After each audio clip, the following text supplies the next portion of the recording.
So, and I'm going to give a talk from because I'm working in a core facility. So the talk I'm going to do today mostly not about the story, but about the methodology behind building the story. So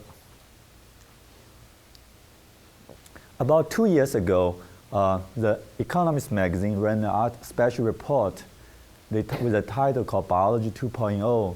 So the headline runs like this: a decade after Human Genome Project, biological science is poised on the edge of something wonderful. So this something wonderful that Economist magazine referred to is a new sequencing technology.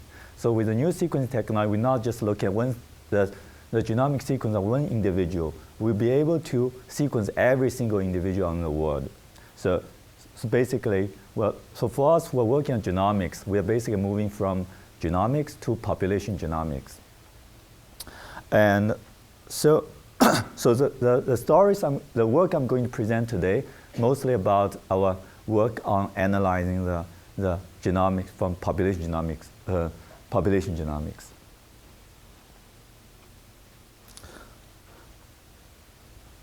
So the technology that the magazine referred to is called Illumina sequencing.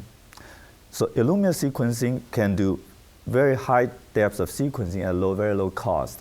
But the limitation of this new sequencing technology is the sequencing read you got is generally very short. So with today's technology, what Illumina gives us is about 100 base pair long reads. That's compared to the traditional Sanger sequencing, which gave you like 500 base pair long read. So for computationally, the challenge to deal with this kind of short reads is it's not always possible from the sequencing reads to restore the original genome generating this sequence. So I show an example here. Say if we have a sequencing reads from Illumina, so here is just using example as 8 base pair reads. If we want to using this 8 base reads to restore the original state of the genome, the problem is if we run into a region, basically, we know in the genome there are a lot of paralog sites. So all the paralog sites, they basically mix together, and in the sequence reads, all the paralog sites are mixed together in a single sequencing pool. When all these paralog sites is mixed together, when we run in the transition from the conserved region to the non-conserved region between the paralog sites, the assembly tool run into a fork structure like this. So sometimes this fork structure can be solved, but most of the time this fork structure cannot easily be solved just based on sequencing information itself. So in the end, what we got is thousands or even millions of small contigs with a range of size from several hundred base pair to a few megbases contig, we call contigs. So this pool of contigs, do not really represent the original state of the genome. And it's not useful it might be useful for certain analysis, but it's not very useful for like population genomics. We want to compare between individuals in the population. This kind of small contigs in general is not very useful. So for the species, if you're working on, with a species if you're working on with a reference genome, and reference genome, if the reference genome is correct, or the population you're working with is not too distant related to your reference genome. In general, the reference genome can help to resolve some of the prolog state of the sequence reads you got. Say, for example, Maize reference genome is based on this Maize elite line B73. And this B73 reference genome, from what we look at today, in general is very high quality. So once we get if we want to analyze the population of Maize, then we can just align the reads Maize reads to the Maize genome. Then in this example, this particular read can map to like 5 different locations, can align to 5 different locations in the genome. But we know in this chromosome 9, this position, you get best alignment score. So in this case, this read most likely is from this region of the genome, right? But there's a big assumption here. The assumption is this genome is good, and your population, there's not much diversity in the population you're working with. But if your population is very diverse, and for the lines which are distantly related to reference genome, this alignment approach not always can put your reads in the right location. So that depends on the population you're working with. So in general, like for example, for the human project, in the human 1,000 genome project, they rely on this human reference genome because we know in the human there are much less diversity compared with the plant species. So in the human 1,000 genome project, they show that just if you do it right with the reference genome, you can get at least 80% of the time you can get the SNP calling correct. But that's not the case with a population like Maize. So if you read Ed Bucker's Maize HAMMAP2 paper, Ed claimed like when he deal with HAMMAP2 paper, after initial reference genome-based analysis, he has threw away at least 50% of the SNP, which he thinks is not right based on genetics. So if we simply use reference genome-based approach, there's a big problem here. And I will talk more about this in my talks later.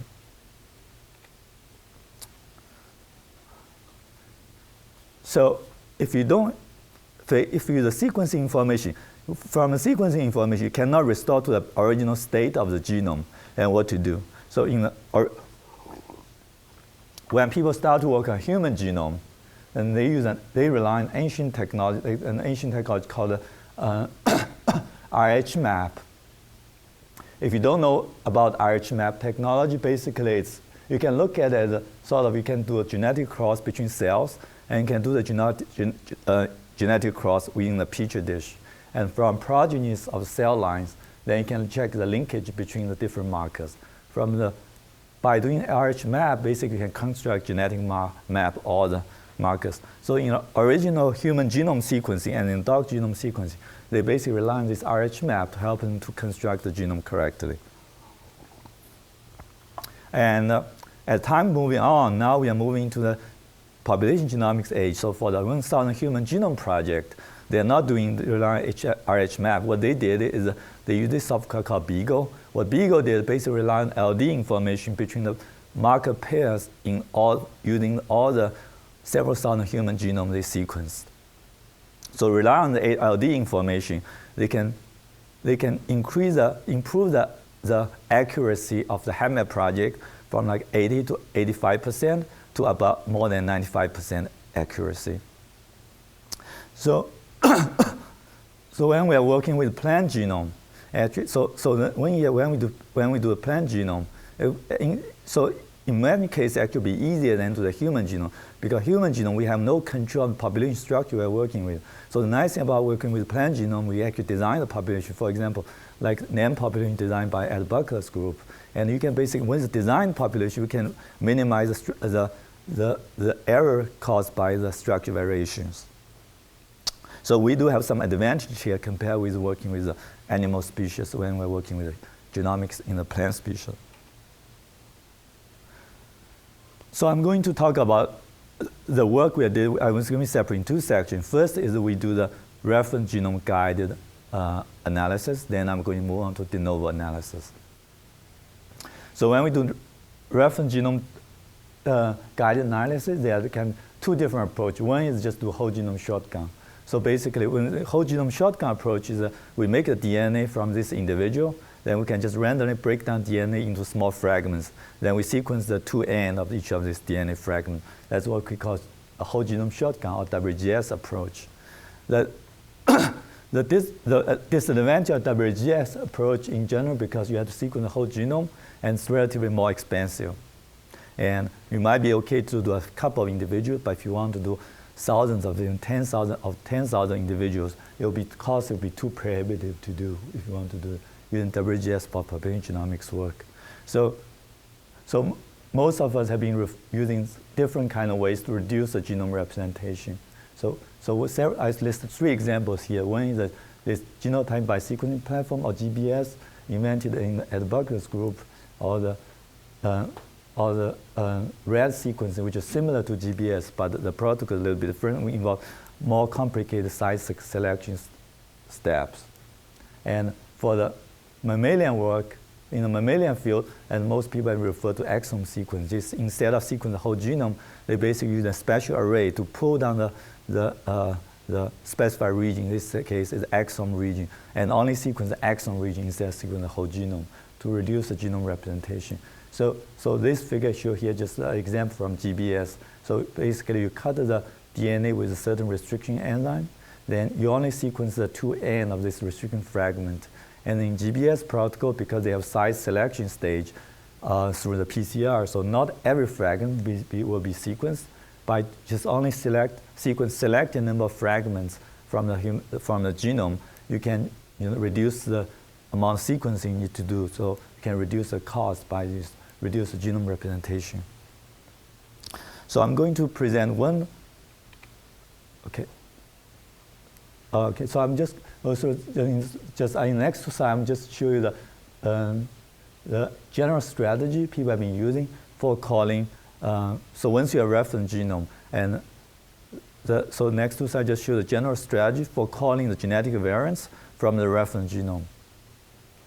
So in general, there'll be two when we call the genetic variants. So in this case, mostly will be SNP, single nucleotide polymorphism, or small indels. So in general, the analysis will be go in 2 phases. Phase 1 will be the non-linkage based multiple sample analysis. In this phase, basically, you just get the sequence reads from your sequencer, then you align the reads to the reference genome. So you basically map the reads based on physical alignment to the reference genome, and you only pick the best alignment. You only pick the position with the best alignment score. And you can, in most cases, we might want to discard the reads can be mapped to multiple locations with the same alignment quality. So that's first step, alignment step. Then after you align the reads from genome, the alignment itself cannot actually tell us where the polymorphic sites are. And alignment will tell you at each position how many reads from A allele, how many reads from B allele. So what alignment step would give you the ratio of the reads from 2 different alleles, or if you have multiple alleles, basically tell you the reads and count from each different alleles. Then you will need a tool basically infer the genotypes based on the ratio of depths of the different reads of different alleles. Then after you get the genotypes, then you can, based on what the population you're working with, you can doing filtering the SNP based on population-specific attributes. So if you do it right, and this filtering simply by the population-specific attribute could be very powerful. For example, if you work with the inbred lines, because you assume most of the size you'll get will be homozygous, not heterozygous. So you can using like inbreeding coefficient, it can be a very powerful way to filter most of false positive SNPs. And if you have I will show you an example, which is backcross population. So in the backcross population, all the sites you get a major allele frequency will be 75%, minor allele frequency will be 25%. Simply by applying allele frequency filtering, can also get rid of most of false positive SNPs. So you can, based on population you're working with, you can basically filter most of the false positive SNPs. So that's phase 1. With phase 1, we are hoping we basically get maybe up to, say, 70 to 80% accuracy from the SNP calling. After you go through phase 1, then you can go to phase 2. Phase 2 will require the population, the sequencing data from this population. Then you can do linkage-based analysis. Then with linkage-based analysis, you can filter in sites which are not in LD, and you can also using the LD-based error correction to filter out to correct most of the sequencing, the genotyping errors. And this genotyping error, so with linkage-based analysis, and most of the SNP calling due to the product site can be filtered or be corrected.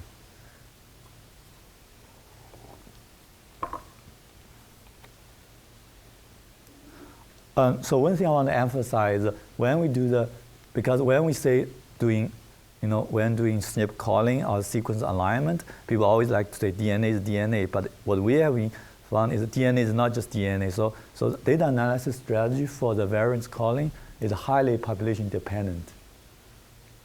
So this population dependent analysis will be, so at each step of SNP calling, this will be, data analysis should be, is population structure dependent. So for example, in the first step, we want to infer the genotype for read depths. So when we try to infer the genotype from read depths, say, because sequence data will tell you that if A allele and B allele are certain sites, if you have, say you have 5 reads from A allele, 5 reads from B allele, then you will know, okay, this site is a heterozygous for AB, right? but it's not always clear as that. So for example, you will see 10 reads from A allele, 1 reads from B allele, then should they call it whether it's AB heterozygous or AA homozygous? So it's not always as clear cut as in a lot of cases, it's not always as clear cut. So, so what sequencing allele genotyping tool, what most of the genotyping tool have been doing is, so they calculate the inferred genotype from 2 steps. First step, they will assign a prior. Assign prior means without know the read depths, without know the read information from a particular site, you want just based on population information, we want to assign a prior. So if you look at the most popular genotyping tool developed by Broad Institute, they call GATK. So they assign prior information. The default prior information is based on human population. So the prior information is based on 2 things. One is what's the percentage of SNP rate. So in the case of human, it's about 1 per kb, right? So they assign this prior. So rate of SNP they assign as a default prior for the rate of SNP is 1 out of 1,000. The next thing is if you know the allele frequency of a particular site, then you can assign the expected prior probability for each site based on allele frequency. And also, if you know that in the human it's most heterozygous, but the inbred is most homozygous, then you can assign the prior probability of the rate between heterozygous and homozygous. So this prior probability can be set by before you run doing the sequencing data analysis. And so that's something when we have to be careful about when we use any SNP calling tools, for example, like GATK or SOAP-SNP. And most of the tools will be optimized for human data. If you want to, with other species, you might want to reset the priors when you're doing the genotype calling. And then after you set a prior, then you need to calculate the posterior likelihood based on the read depths. So with that's what we. But this step is probably mostly because this step is mostly intrinsic to the platform you are working with. So in that step, I think we mostly because we actually our experience with GATK is we have found GATK like improve dramatically in the last couple of versions when they calculate the posterior likelihood based on genotype depths to go to the genotypes. I guess they with Broad and the groups like institute like Broad and the BGI. And they have a very large number of quality data they can use for training the data models. So especially like we really like the latest version of GATK, and they can mostly correct when we use it. As best they can do basically with the allele data you have. So that's the first infer the genotype from read depths. Then with a filtering strategy, as I already mentioned, with filtering strategy, then basically based on population you're working with, you can using the allele frequency, you can inbreed coefficients, or you can, if you have pedigree information, that also can be a very, very powerful tool. You can filter by Mendelian errors if you have pedigree of, if you have parents or grandparents of a population, then you can rely on the genotype from parents and grandparents and help you to filter out the genotyping errors. Then in the last step is also, well, it's obvious when you do the LD-based analysis, you really have to relate to what's the population structure you're working with. So I'm going to talk about 2 work we did using the reference genome-based approach. The first work is a collaboration with the Wojtek's group, and the work is done by Minghui Wang in my group.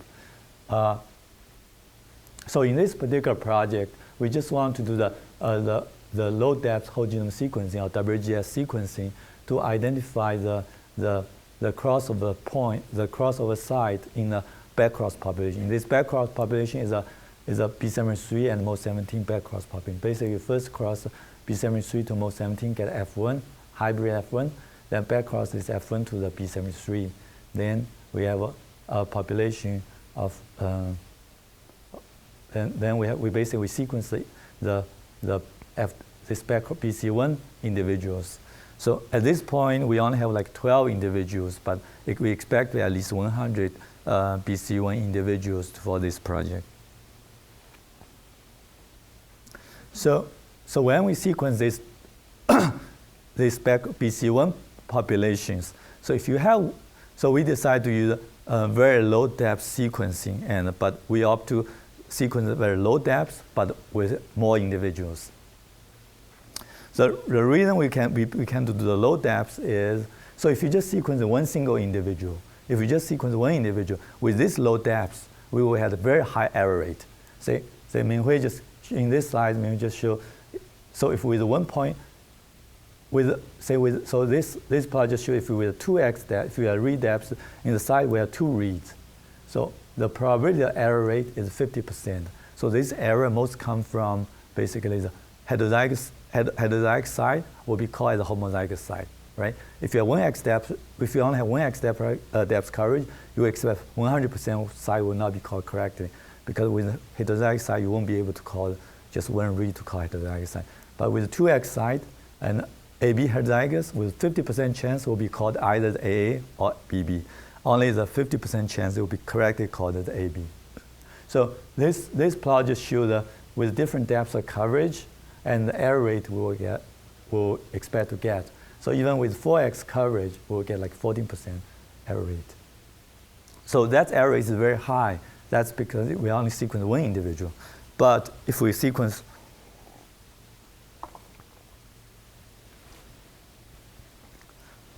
but in this case, we are sequencing at least 100 individuals in the BC1 cross. So with 100 individuals, we can expect, because it's a BC1 cross, we can expect 25% minor allele frequency. Also, because we have a parental genotype, because parental genotype, one is B73, which is a reference genome, and the other is MO17, and we actually have high depths of coverage from the MO17 parents. So we can just by doing two filters, basically 25% minor allele frequency, and we can filter, basically because we have parental genotype, we can filter by Mendelian errors. By using these two filters, we start with more than 7.5 million SNPs. We remove 50% of SNPs, mostly due to the paralog site. And by removing this wrong SNPs, then we can basically have highly accurate genotype calling. But by applying this simply these two filtering, we still cannot get rid of all the SNP site where the MO17 allele is translocated to a different chromosome, a different region of the same chromosome. So there's some work from Jeff Globis at the Bucker lab. He showed like in the MO17, at least 10% of B73 MO17 allele is not at the same location as the B73 allele. So with these two filtering, we cannot filter all these genotyping errors due to the translocation of the MO17 alleles. But at this point, we only have 12 individuals. But once we have 100 individuals, we should be able to filter all these SNPs correctly. So if we have enough individuals, so in that case, error rate can be very well corrected based on the population sequencing. So in this case, depth of coverage does not affect the error rate anymore. But the depth of coverage have to do with the resolution of recombination breaking points. So this plot just shows, basically, if you look at B73 because with the BC1 population. So in this color, I show the BC1 population. The blue color refer to the B73, and the red color refer to the MO17. So when we analyze the backcross population, we can just ignore the B73 allele. We can just focus on MO17 allele. We just see where the MO17 allele occurred in the genome, right? So this plot just shows a percentage of MO17 allele across the chromosome. So in this slide, we just show run a sliding window across the chromosome 1. Then we can look at each window. We look at percentage of the MO17 alleles. So you can see in the heterozygous region, we have high frequency of the MO17 alleles. But in the homozygous region for B73, we don't see any MO17 alleles. So by doing a plot like this, we can know we can roll in very low resolution where the breaking points is. But purpose projects, for this particular project, we really want to know precisely where the breaking points is. So in order to identify where the breaking point is from the transition point, so what Minghui have been doing, he using a modified HMM model, try to calculate the probability of each transition point. So we know the HMM model have been used in, basically with HMM model, we can rely on the site in the genotype, not just from when we look at one, we want to get accurate call of genotype one particular site. With HMM model, we basically can rely on the context of the site to tell us, can impute it, what is the accurate rate of each genotype site. So what Minghui did is so in general HMM model only give a probability of each chain, each pass, but not give the probability score of each site. So with this modified HMM model, Minghui was be able to calculate the probability score for each individual site. But so once we have probability score for each individual site, so we can know so we can know exactly where the transition point is, using with highly confidence with high confidence score. So in this particular case, we can know where the transition point is within less than 1 kb resolution. But because I said even with the existing filtering we did, we still have lots of misgenotyping. When we have misgenotyping near the transition site, HMM model will not tell us exactly where the transition or instead the HMM model will give us a wide range of the crossover site is. So in this particular case, we really need to clean the SNP calling. We really need to clean the genotype in order to get the precise where the crossover site is. So the only way, so from just based on sequencing data, with no way we can identify the correct genotype from this region. So the only way is once we have more individuals, if we have more individuals, we can rely on LD information, can tell us which SNP is right, which SNP is not, and particularly which SNP have been already translocated in different chromosomes, different regions of chromosome. After filtering this out, then we'll be able to correctly call the crossover site.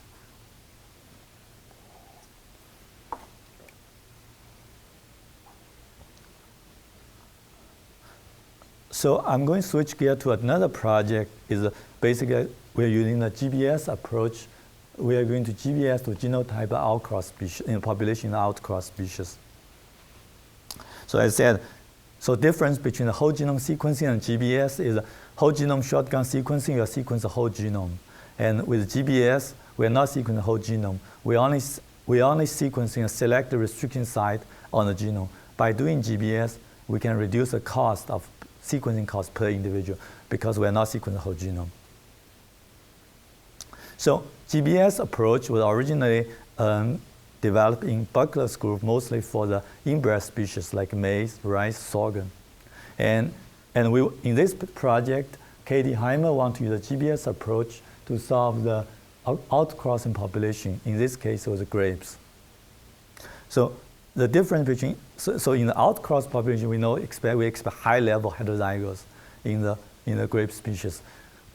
So calling heterozygous correctly is also a big challenge when we're doing sequencing-based approach, because when we do genome sequencing, we cannot control depth of coverage in each site. If we cannot, this is more dramatic in the GBS kind of approach because we cannot control the sequencing depth. If we cannot control the sequencing depth, then heterozygous site, especially with a low depth region, we cannot call confidently whether it's heterozygous or homozygous. So, so we basically, so we have been trying to develop an approach. How do we use the GBS data to dealing with to call the genotype in the outcross species like grapes? So this project was funded by USDA, the SCI program. So we basically we call it VitaGen project. So in this project, we want to sequence multiple F1 populations from grapes, F1 breeding population from grapes.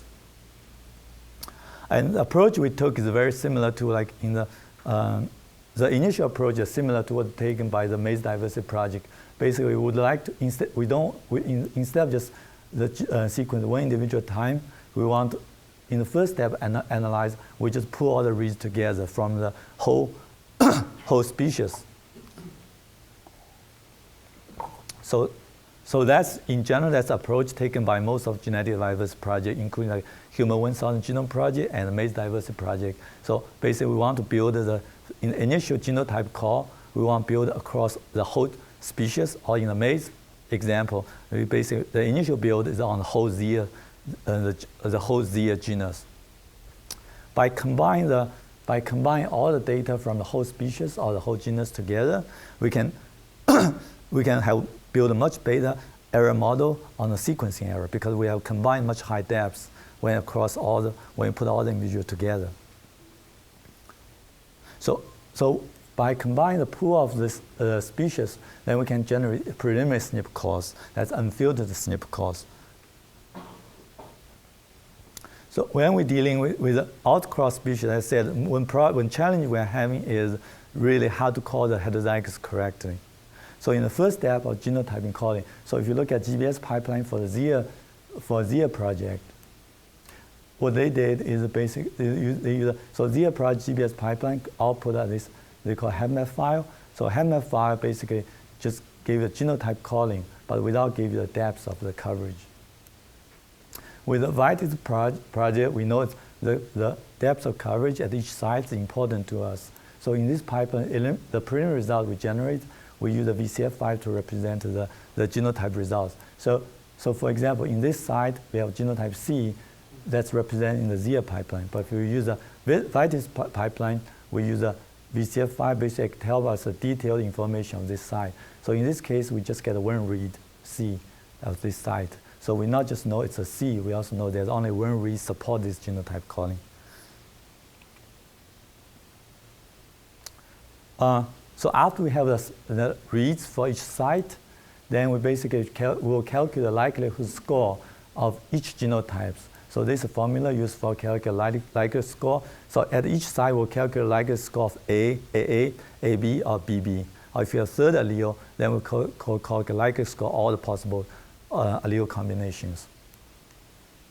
Then we basically, once we have all the likelihood score, all the possible genotypes, then we will calculate the genotyping quality is represented by the ratio between the best likelihood score to the second best likelihood score. So rely on this genotype quality, we can filter what's a reliable confidence SNP calling versus non-confidence SNP calling, if we set the error rate.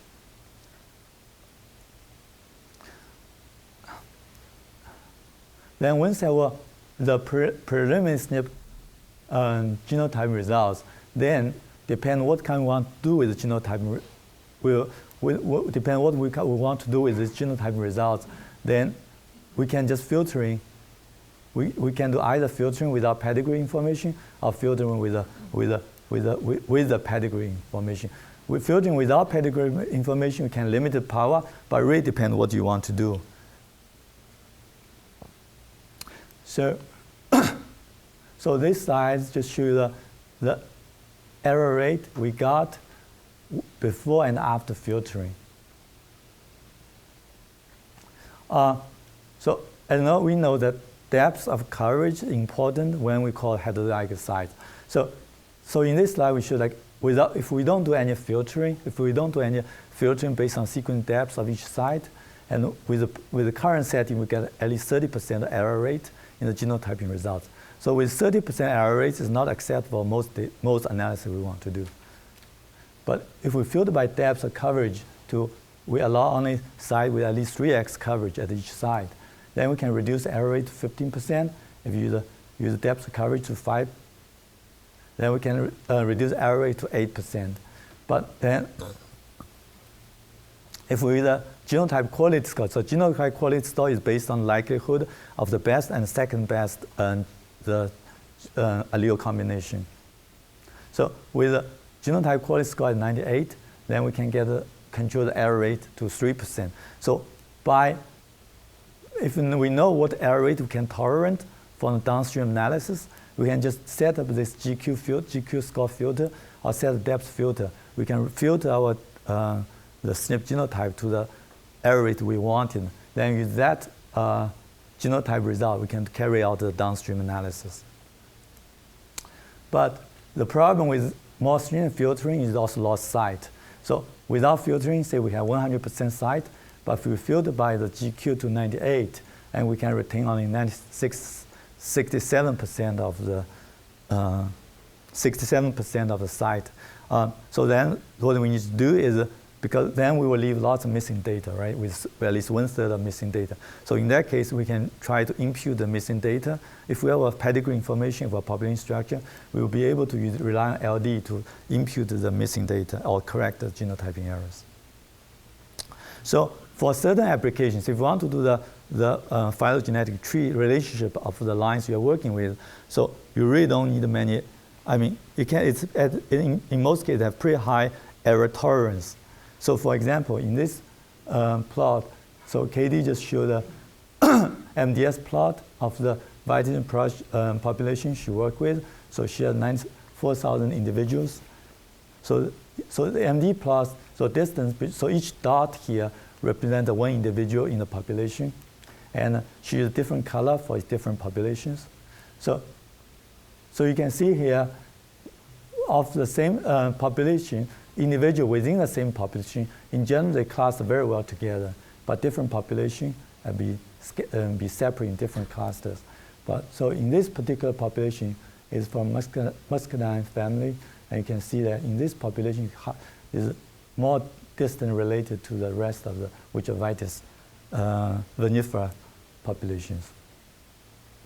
So by just using, if we just want to do the population structure, if you want to just estimate the phylogenetic distance between the different individual, different population of the on what we are working with. So in general, if you just simply run a GBS and do the populations,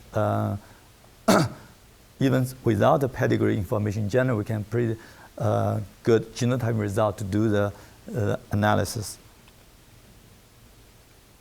But if we want to do the, say, GWAS or some other analysis, would be, we will have we cannot tolerate much missing data. We have a high density of SNPs. Then what we need to do is to reconstruct the genetic map. Then once we have genetically constructed, then we'll be able to do a more detailed error confident error correction and imputation of missing data. So in this case, because of the outcross population, and so if you're in the outcross population, each site we have different possibilities of genotype. It could be AABB or ABAB or AAAB. So we have all three possibilities of genotype each particular site.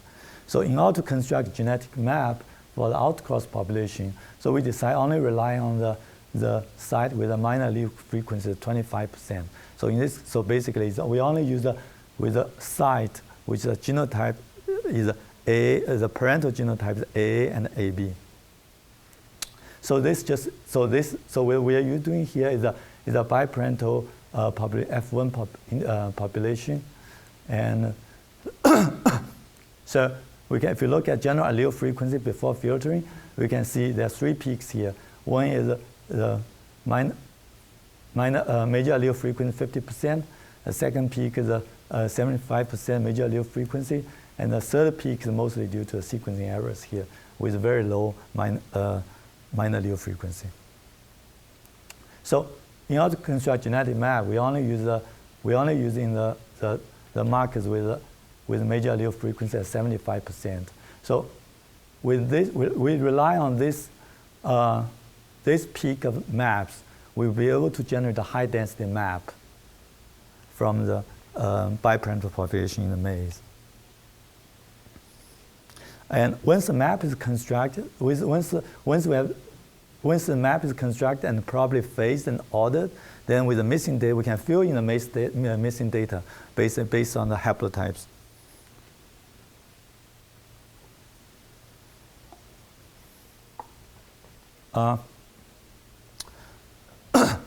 So the two projects I talked about, mostly we just rely on reference. We still rely on reference genome for proper SNP calling. And so in a lot of cases, we don't have appropriate reference genome, or the population we are working is too far away from reference genome. In that case, the only option for us to do is de novo assembly.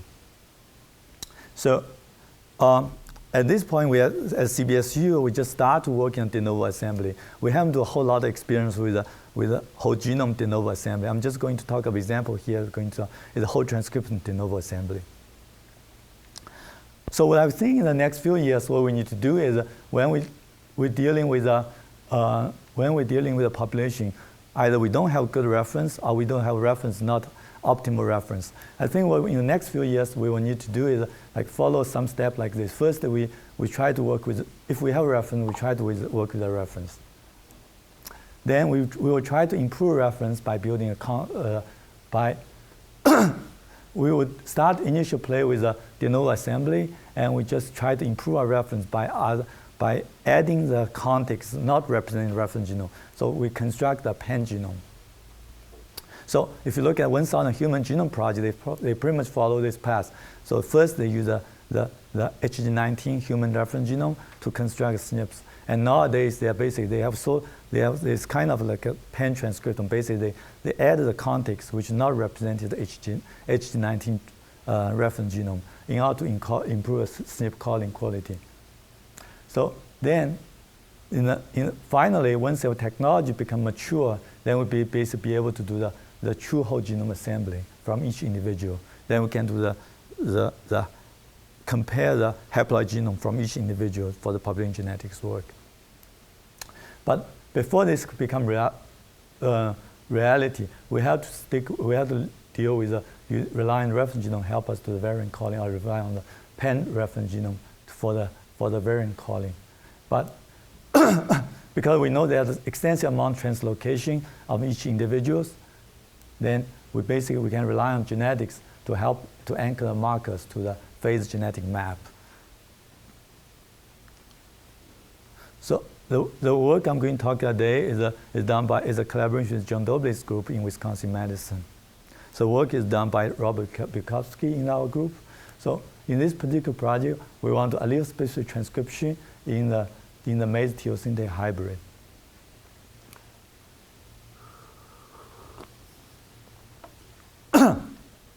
So the hypothesis is, so if the gene under domestication selection, when we put it in the, so they could either the selection could be either on the transregulation or cisregulation. So how do we distinguish the two possibilities where selection is on cisregulation, transregulation? So if you look at a hybrid if you look at F1 hybrid between Maize and teosinte. So in the F1 hybrid, we know that basically all the Maize allele and teosinte allele will be all in the same cell so they basically exposed to the same pool of transcription factors from Maize and teosinte. So if the selection is cis element, then the Maize allele and teosinte allele will respond differently to the same transcription factor pools. So we see allele-specific expression between Maize allele and teosinte allele. So if on the transregulation, if selection on trans element, what we expect to see is when we compare the hybrid to the parent, we see the difference expression between the hybrid and the parents, because in this case they have the same cis element, but when exposed to a different transcription factor, we'll see different expression rate. So by comparing the allele specific, compare the expression level of two alleles in the hybrid, or compare the expression rate of the same allele in the hybrid versus the parent. By doing this comparison, we can dissect the selection, domestication selection, whether it's on cis element or trans element in the genome. So for this particular project, we start with 6 Maize lines and 9 teosinte lines, and we have 31 Maize teosinte F1 hybrids. And we have genomic whole genome sequence shotgun data from all the 6 Maize alleles, and we have from 9 teosinte alleles, and we have all RNA-seq data from all these lines.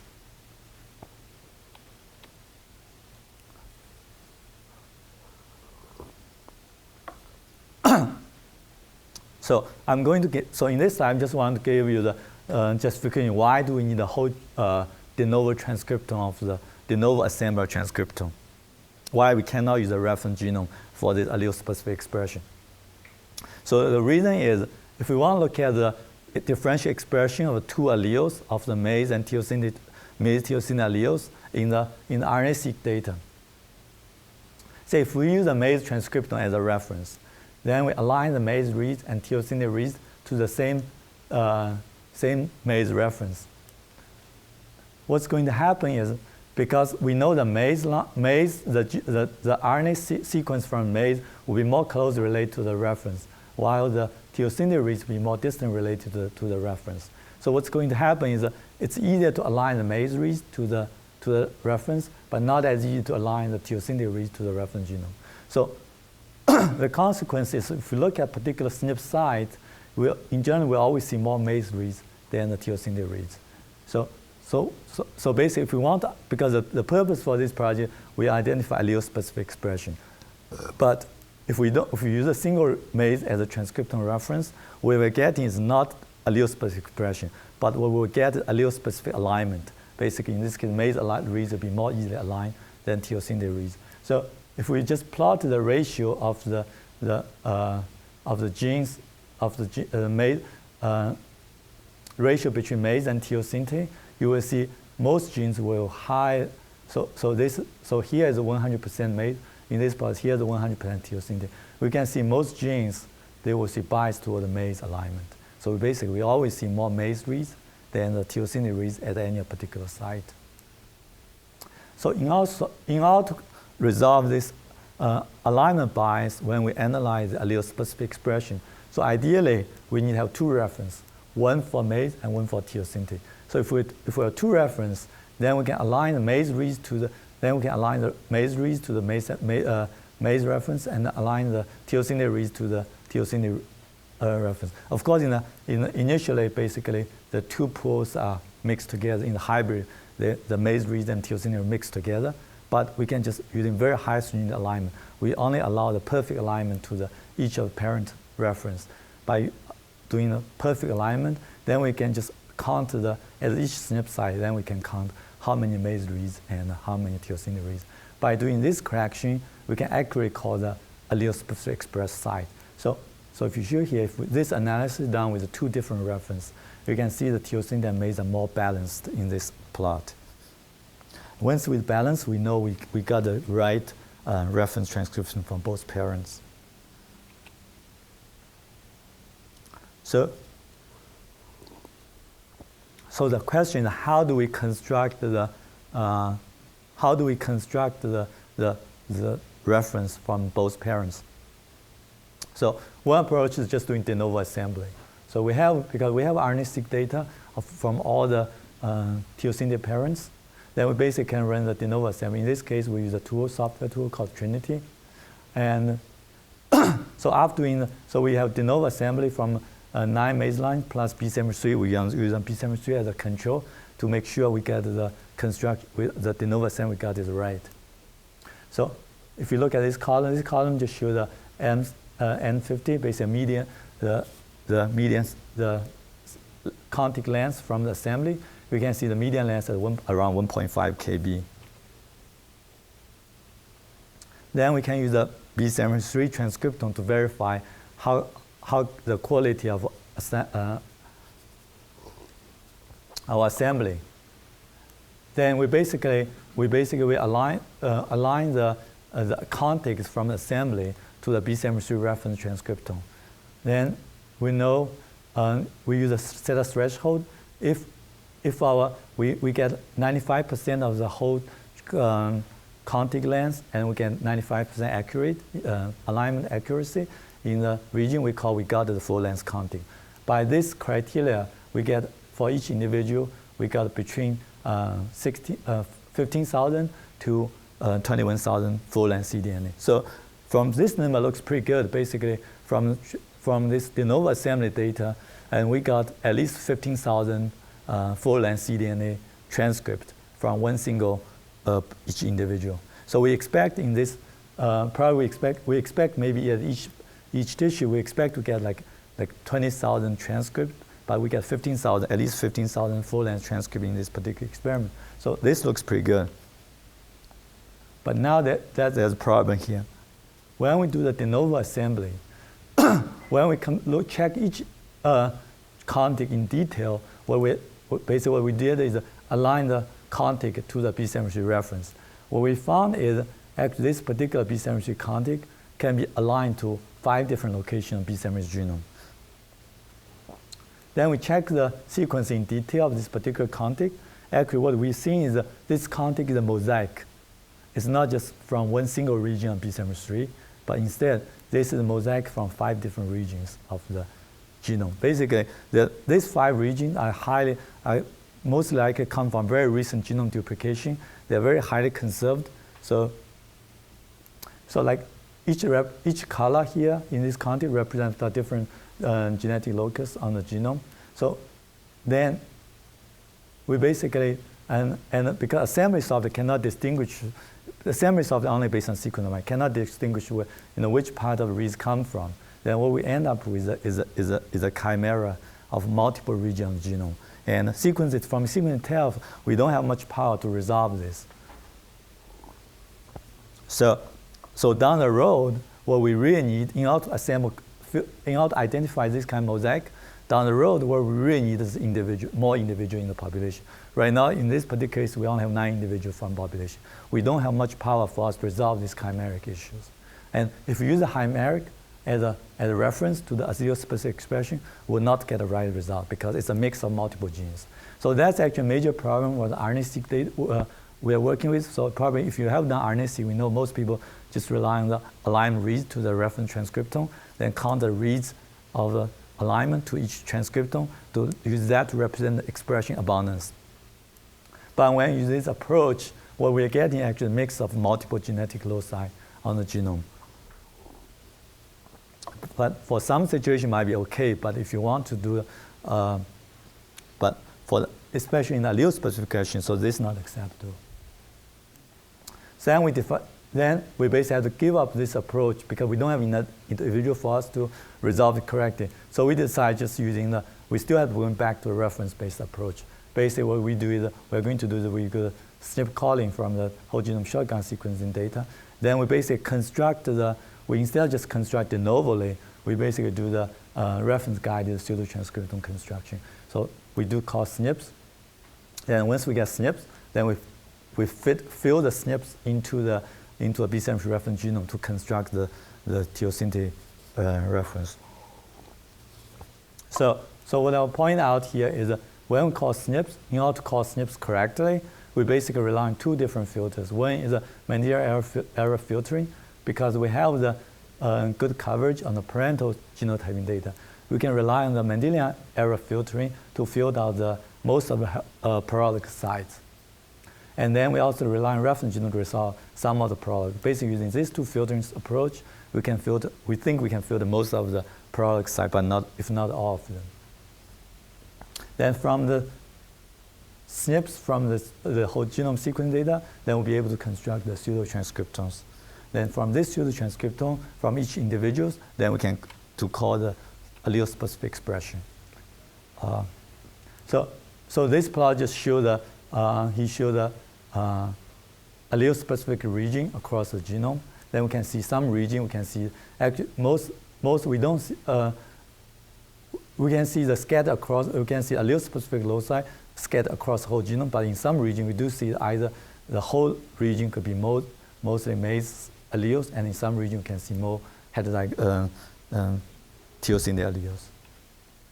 So I think I probably need to run fast now because I don't run out of time. But I just want I'm just quick, in the next few slides, just quickly go through the computational side, how to dealing with the large data we are working with. So first, the database side. So I don't know how many of you have worked with database. So right now, if you work with database, the database system for right now we are using mostly called SQL or SQL database system to manage the large biological data. But the SQL database system is good for some like genomic studies. So if we have the data type we are using is like gene annotation, like gene plan pedigree of trait data. For this kind of data structure, SQL database works very well. But when we're dealing with genotyping data, because sheer size of genotyping data is not going to fit into SQL-based database. So we are looking into another database system called HDF5. And HDF5 can basically, if we have genotyping data, HDF5 can allow us to query very fast. Say if we know the taxa name, we know the chromosome range, we can use this HDF5 database immediately, very quickly retrieve the genotyping data of particular loci, particular taxa. But HDF5 cannot allow us to do, say, if we want to do GWAS analysis, we want to filter, rank the GWAS p-value for each site. Then we can use another system called FastBit. So what we're envisioning is in the future, diverse database had to be a hybrid system, include the SQL database for SQL database and HDF5 database and FastBit database. So we just start in the migration from the traditional SQL-based database to the new diverse database. So this slide just shows this is GDPDN, which is used by Buckler Group, represent the genetic diverse database. So that's SQL-based database system. We are just starting moving the genotyping data from GDPDM to the HDF5-based database system. And we have built a website, basically, to query the genotyping data from this project. And from this website, basically, you can just filter in the text that you are interested in, and you fill in the range of chromosome from which chromosome and coordinate from chromosome. Once you specify, you can just launch, you can then submit the query. And from this side, you can basically, once you submit a query, and data can be pulled and directly launched in the TASO software.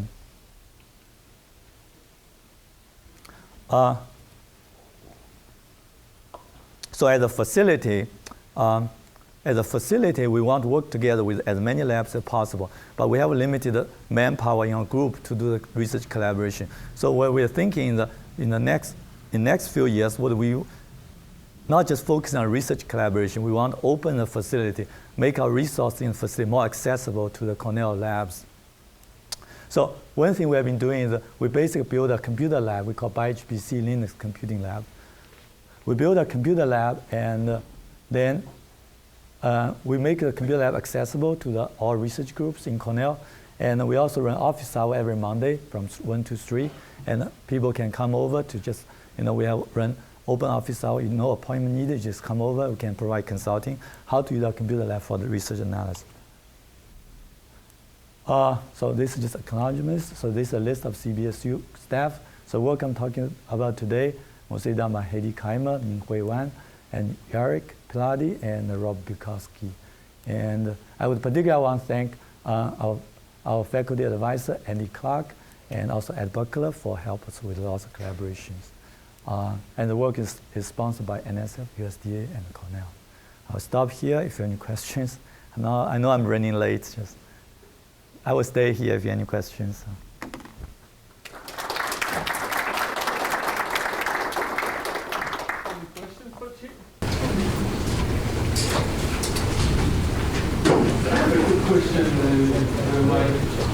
So how does having longer sequences help? Yeah, so that's the thing. So when we do so if you look at assembly strategy we want to run into, then if we have very short reads, they basically, the node we are using is very small. When the node we have from a more likely run into fork kind of structure, if we have longer reads, our node we are using is much bigger. So basically, we are not going to run into this fork structure much less frequently as we use the short reads. Then with that, but even if it's very long reads, as long as we are not going to whole genome sequencing, we always end up with counting.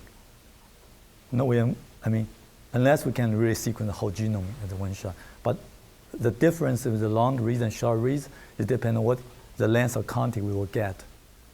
So that's why in the long run, in the next many, many years, I think we still have to rely on genetic information, help to correct the assembly and the genotype content.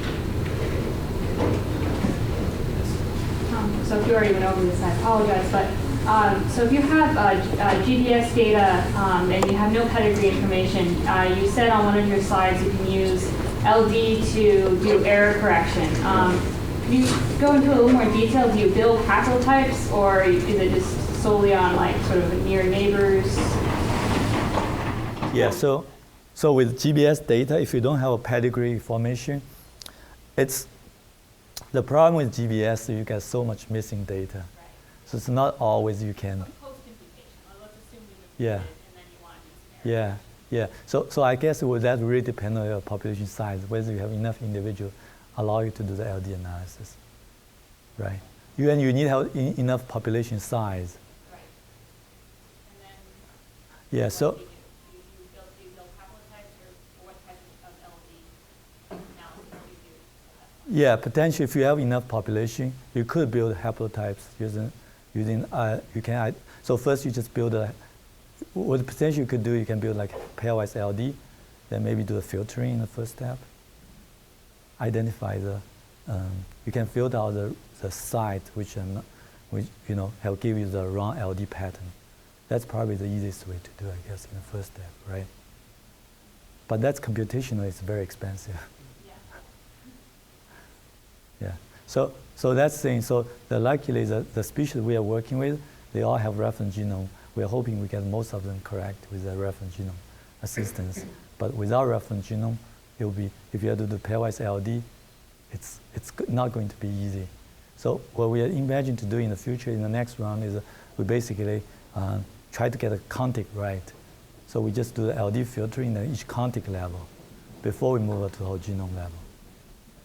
With the contig level, we don't have to do LD, pairwise LD across the whole genome, right? I mean, I'm referring to the whole genome shotgun sequencing data.